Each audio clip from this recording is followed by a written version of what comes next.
اب آج کا میرا موضوع ہے شہادت علی رضی اللہ تعالیٰ عنہ۔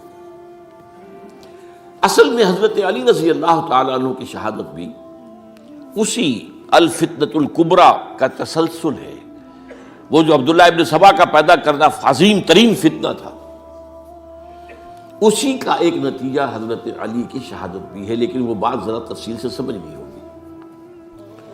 اور اس کے لیے میں ممنون احسان ہوں، حال ہی میں ایک کتاب چھپی ہے، ڈاکٹر سید رضوان علی ندوی، وہ محقق ہیں تاریخ کے، انہوں نے بڑی تاریخی تحقیق کے بعد جو باتیں بیان کی ہیں وہ میں آپ کے سامنے رکھ رہا ہوں۔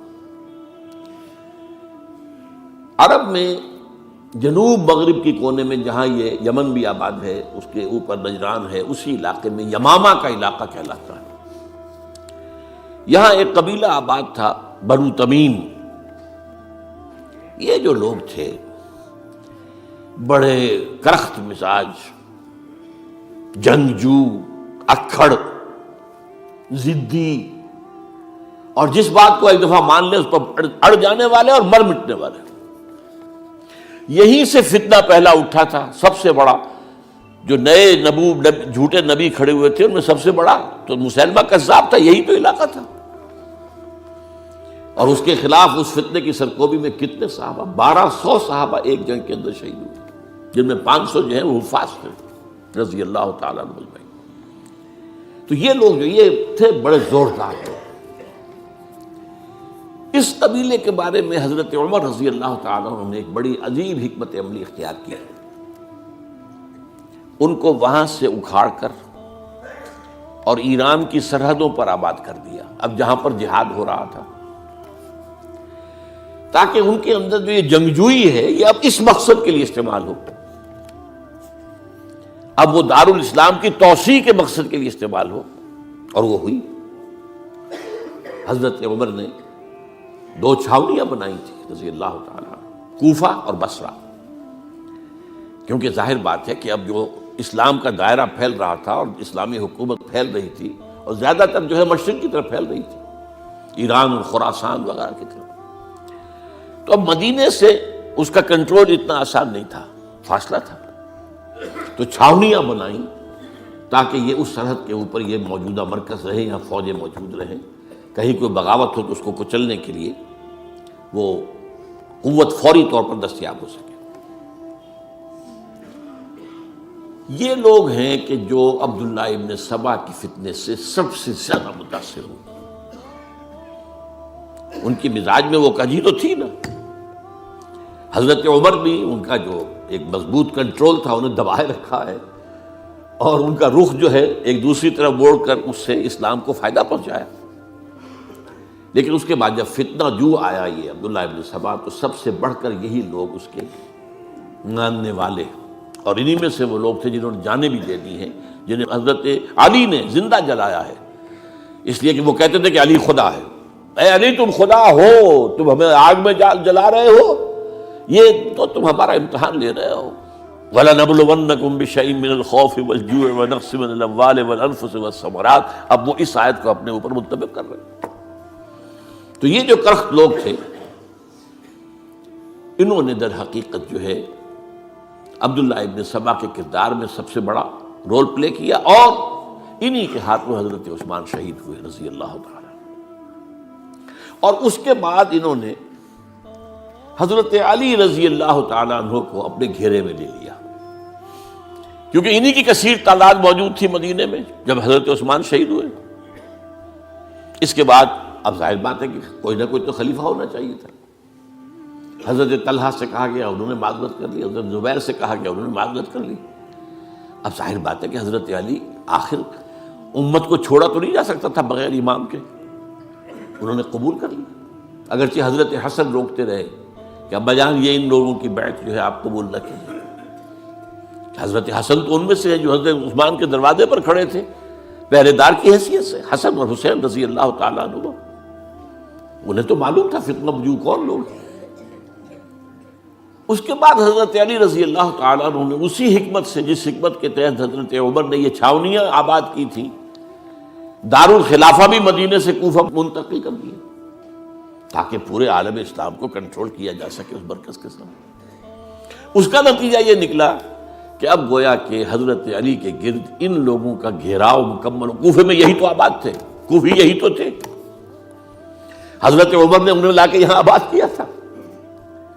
جب حضرت علی نے کوفے کو اپنا دارالخلافہ قرار دیا تو گویا کہ ان کا پھر عمل دخل بہت بڑھ گیا۔ ایک طریقے سے یوں کہا جا سکتا ہے کہ انہوں نے اب حضرت علی رضی اللہ تعالیٰ عنہ کو اپنے محاصرے میں لے لیا۔ چنانچہ جنگ جمل کے موقع پر یہ ہوا ہے کہ صلح ہو گئی تھی، حضرت عائشہ رضی اللہ تعالیٰ عنہ کے جو نمائندے تھے اور ادھر سے حضرت علی، صلح ہو گئی تھی، طے ہو گیا تھا کہ ہاں قاتلین عثمان کو جو ہے ان کو سزا دی جائے گی، قصاص لیا جائے گا حضرت عثمان کی قتل کا۔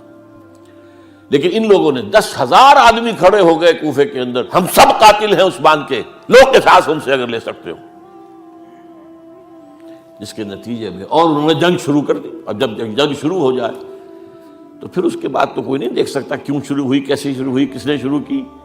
اب تو یا مارو یا مرو، دو ہی باتیں ہوتی۔ 10,000 مسلمان ایک رات میں شہید ہوئے جنگ جمل میں۔ اب اس کے بعد حضرت علی رضی اللہ تعالیٰ عنہ کی خلافت جو ہے حضرت امیر معاویہ نے ماننے سے انکار کر دیا۔ جب تک قاتلین عثمان کو سزا نہیں دیتے ہم بیعت نہیں کریں گے۔ یہ نہیں کہ دعویٰ کیا ہو کہ میں خلافت کا حقدار ہوں، یہ نہیں، لیکن یہ کہ آپ کو ان کو سزا دینی چاہیے۔ اب یہ تھا وہ مخمصہ جس میں حضرت علی رضی اللہ تعالیٰ عنہ وہ فرماتے تھے تو میرا ساتھ دو تو میں ان قاتلین عثمان سے سزا جو ہے ان کو سزا دے سکوں۔ ادھر انہیں پتا تھا کہ میں سرنڈر کرتا ہوں تو مجھے علی تک تو پہنچنے کوئی نہیں دے گا، راستے میں ختم کر دیں گے رضی اللہ تعالیٰ عنہ۔ تو یہ پیچ تھا ایک جو ایسا پڑا ہے۔ اب اس میں جب حضرت معاویہ اور حضرت علی کے مابین فیصلہ کن جنگ ہوئی، جنگ صفین جسے کہتے ہیں، جس میں 70,000 مسلمان ایک دوسرے کی تلواروں، تیروں، نیزوں سے قتل ہوئے۔ اس موقع پر حضرت معاویہ کی طرف سے ایک آفر آئی، قرآن مجید کو نیزے پر اٹھا کر لوگوں نے کہا کہ یہ خون ریزی بند کر دو، ہم قرآن کا فیصلہ ماننے کو تیار ہیں۔ حضرت علی دیکھ رہے تھے کہ یہ اصل میں میری فتح کو شکست سے بدلنے کا پروگرام ہے، تقریباً فتح میری ہو چکی ہے، لیکن یہ جو طبقہ تھا یہ انہوں نے کہا نہیں بڑی ٹھیک بات کہہ رہے ہیں، وہ مانیے ان کی بات، جنگ بند کی۔ انہوں نے ہی یہی لوگ تھے جنہوں نے مجبور کیا حضرت علی کو کہ وہ تحکیم پر رضامند ہو جائے۔ اس کے بعد تحکیم میں جو معاملہ ہوا، حضرت علی حضرت عبداللہ ابن عباس کو اپنی طرف سے حاکم بنانا چاہتے تھے، یہ اڑ گئے نہیں۔ یہ اڑ جانے والے لوگ، اور یہی اصل قوت تھے، وہاں ساری طاقت تو انہیں کی تھی۔ تو انہوں نے ابو موسیٰ اشعری کو اپنی طرف سے مقرر، وہ بہت نرم خو آدمی تھے، انہیں بناؤ۔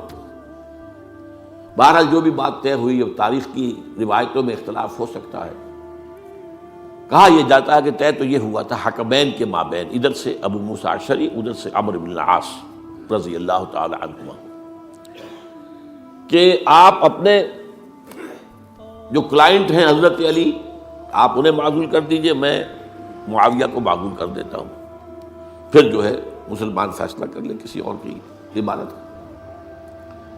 انہوں نے کھڑے ہو کے کہہ دیا میں علی کو معزول کرتا ہوں، اور عمرو بن العاص نے کہا کہ میں معاویہ کو قائم کرتا ہوں۔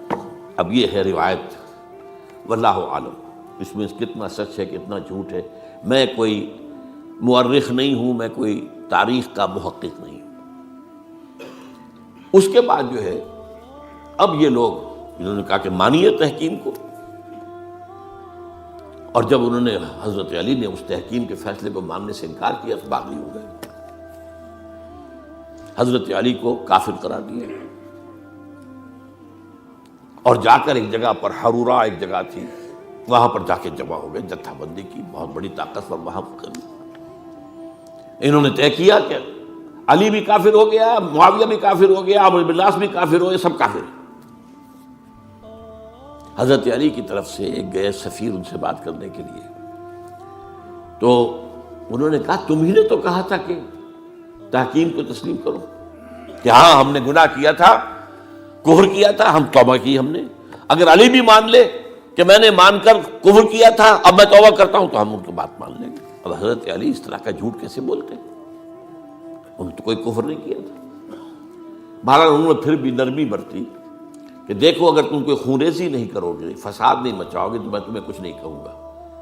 لیکن وہ اپنی ان شرارتوں سے بعد نہیں آئے. تو پھر تیسری جو بڑی جنگ ہوئی ہے ان جنگوں میں، جنگ نہروان کہلاتی ہے، حضرت علی کی جنگ خوارج کے ساتھ، جس میں 4000 خارجی جو ہیں وہ قتل ہوئے. اور یہ بات اب آپ نوٹ کر لیجئے کہ یہ لوگ جیسا کہ اکھڑ بھی تھے لیکن اپنی بات پر ڈٹ جانے والے تھے، لیکن ساتھ ہی دیندار بھی تھے، نمازی اور روزہ دار بھی تھے.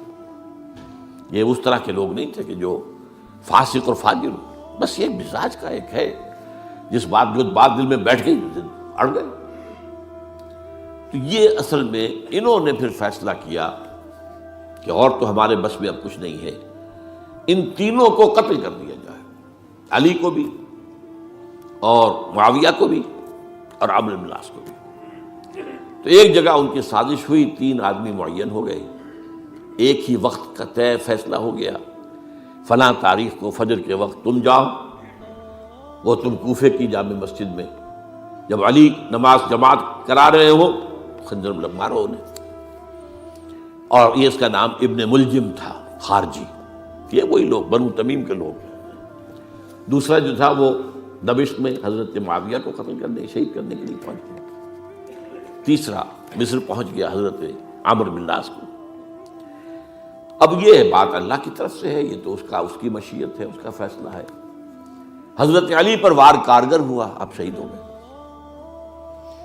حضرت معاویہ پر وہ وار ذرا اوچھا پڑا، زخمی تو ہوئے لیکن آپ کی جان بچ گئی. عمرو بن العاص اس روز مسجد میں کسی معذوری کی وجہ سے، عذر کی وجہ سے فجر میں آئی نہیں سکی، لہذا حضرت علی کی شہادت ہو گئی.